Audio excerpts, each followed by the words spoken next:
对于中国而言，苏联解体是一件好事。苏联的轰然倒塌让中国少了一个地缘意义上的最大对手，中国北部边境的防御压力在一夜之间就减轻了一大半。然而，同样对于中国来说，苏联解体又是一件坏事。苏联的消失让80年代的中美同盟变得毫无意义，中国自此以后不得不独自面对来自西方的压力。苏联解体不仅对中国影响深远，对俄罗斯、美国乃至当时世界上的任何一个国家而言，都是一场足以改变国家策略的外交地震。本系列节目中历史微见将带您重回苏联末期，一起窥探苏联解体这一重要事件背后的真相与逻辑。同在苏联解体后沦为笑话的戈尔巴乔夫相比主政俄罗斯近10年还享受了国葬待遇的叶利钦，在个人层面可以说是苏联解体这一事件的最大受益者。我们今天的故事便要先来聊一聊早年的叶利钦。叶利钦能在日后发迹，同他身上的3个标签有着紧密的联系。前2个标签是俄罗斯人与东正教徒，不要小看这2个标签日后苏联能在一夜之间被叶利钦搞垮，最重要的原因就在于苏联国内的俄罗斯民族主义与东正教思潮苏醒。而最后一个标签则决定了搞垮苏联的任务将会落到叶利钦身上，这个标签则是民意代表。叶利钦出生于苏联中部乌拉尔山区的一个俄罗斯村庄，他的父亲是一个平平无奇的农民，而母亲是一个平平无奇的裁缝。叶利钦的童年唯一可以聊的事情就是3岁那年，他父亲在大清洗时代被指控对苏联不忠，被勒令以政治犯的身份去修复尔加运河。不过这事最大的影响并不是让叶利钦的童年很拮据，而是在1936年气死了叶利钦的富农爷爷。叶利钦的爷爷死了之后苏联当局了解到叶利钦家里的情况，考虑叶利钦的父亲的改造也算不错，于是就把他放了回来。但是父亲一度被抓这件事，却让幼小的叶利钦心里莫名其妙地形成了一个逻辑：苏联政府不会下死手，只有会哭的孩子有奶吃。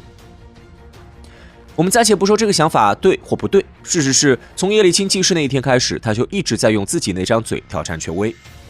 上小学的时候，叶利钦在毕业那年公开戳班主任的脊梁骨，指责他打骂学生，还让学生给自己干家务。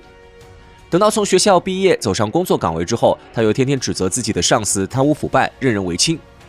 而叶利钦十分精明，他并不是一个单纯的喷子而是每次都把自己包装成所谓的民意代表。叶利钦的所有顶头上司对这个人的评价都十分低劣，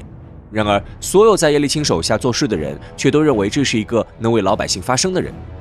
然而在当时的苏联，上层官员为了展现自己并未脱离群众，并不想严厉惩处叶利钦这种媚下欺上的人，他们做的唯一一件事情就是把这个字头调到不属于自己管辖的地方，让他去霍霍别人。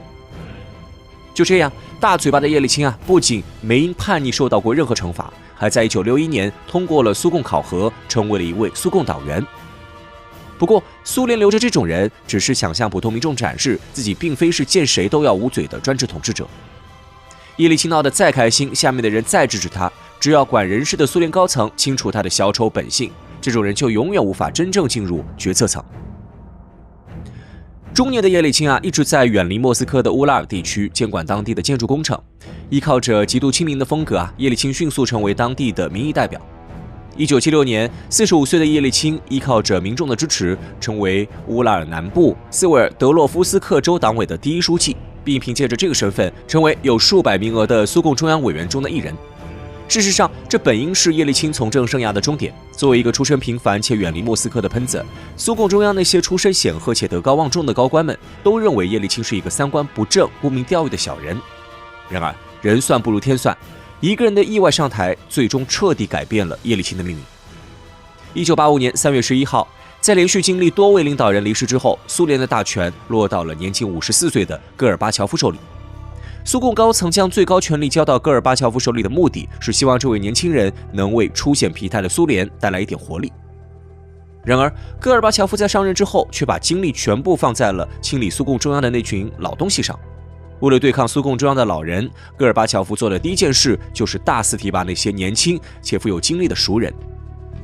叶利钦在乌拉尔当小官时，曾同戈尔巴乔夫有过一面之缘。虽然当时的戈尔巴乔夫就认为叶利钦就是个招摇撞骗的公知，但却十分欣赏叶利钦的忽悠能力。在当选苏共中央总书记的第2个月，戈尔巴乔夫就把叶利钦接到了莫斯科，并给了他建设部部长的职位。或许是觉得这种干实事的职务不能发挥叶利钦的忽悠才能。当年12月，戈尔巴乔夫亲自将叶利钦提拔为莫斯科市委第一书记，也就是事实上的首都市长，让叶利钦先拿莫斯科开刀，展示一下自己新思维的威力。戈尔巴乔夫把权力塞到叶利钦怀里，这种行为对于叶利钦来说就是游龙归海。当时苏共党内都认为叶利钦就是个沽名钓誉的小人。然而，早就同普通人打成一片的叶利钦，在上任之前就让莫斯科市民相信这位新市长是连接平民与苏联高层的唯一传声筒。于是，当叶利钦真的获得了改造莫斯科的权利之后事态逐渐朝失控的方向发展了。就在几乎所有苏共高层都等着冷眼旁观叶利钦出丑时，叶利钦也不负众望地开始了一段疯狂输出。他很清楚自己的权力实际上来源于民意支持，那怎样讨好民众，那他就怎么做。80年代后期，苏联因经济内循环陷入困顿，就连莫斯科的物资供应都会偶尔出现问题。叶利钦就着这件事大做文章，他表示，所有这些问题的根源都是体制内过于腐败，而他给出的唯一解法就是换人。于是，在1年之内，叶利钦撤换了莫斯科的大部分局长以及2/3的区长。新上任的那些人也多半是同叶利钦风格类似的公知与大嘴。不过，换人并不能解决物资困顿的问题。为了转移注意力，叶利钦开始大打文化认同。他每日出没于莫斯科的大街小巷当中，并向市民宣传莫斯科的传统文化，重启那些被苏联封存的俄罗斯时代的庆祝活动。这招虽然根本无法解决苏联物资短缺的现实问题，但是对于莫斯科市民而言，让他们饿肚子是苏共中央的问题，叶利钦解决不了问题，也都是苏共中央没听他的话。于是，在问题没有丝毫好转的情况下，叶利钦在莫斯科市内的声望越来越高。而有民意支撑的他，终于开始把炮口转向自己最后的顶头上司戈尔巴乔夫。其实，戈尔巴乔夫早就清楚，叶利钦的声望来自对顶头上司的声讨。自己把莫斯科市委第一书记这种重要位置交给他，站稳脚跟的叶利钦，早晚有一天会碰到自己这个苏共中央总书记头上。叶利钦也没让戈尔巴乔夫失望。上任不到2年后，自觉已经收获了全体莫斯科市民赞同的叶利钦，就开始故技重施。大概是指名道姓地批评苏共高层的一些官员，并点名批评戈尔巴乔夫的改革不够彻底。不过，戈尔巴乔夫对此早有准备，他深知对叶利钦不满的不是自己一人，而是苏共高层的全体人员。于是，在1987年11月的政治局会议上，苏共高层一致同意免去叶利钦的莫斯科市委书记职务。对于这种卸磨杀驴的行为，叶利钦当然不服。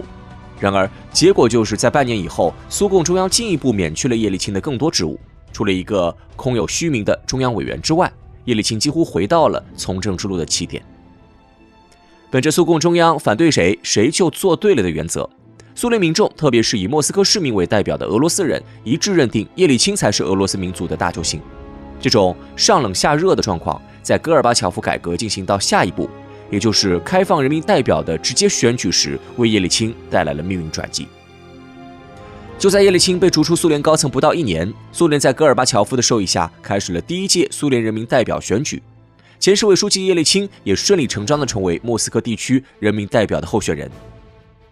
投票结果令人震惊，在莫斯科，89%的选举人都参与了投票，而他们中的91%又都把票投给了叶利钦。就这样，手握超80%莫斯科市民的叶利钦，在当年5月昂首挺胸地走进苏联第1届人民代表大会会场。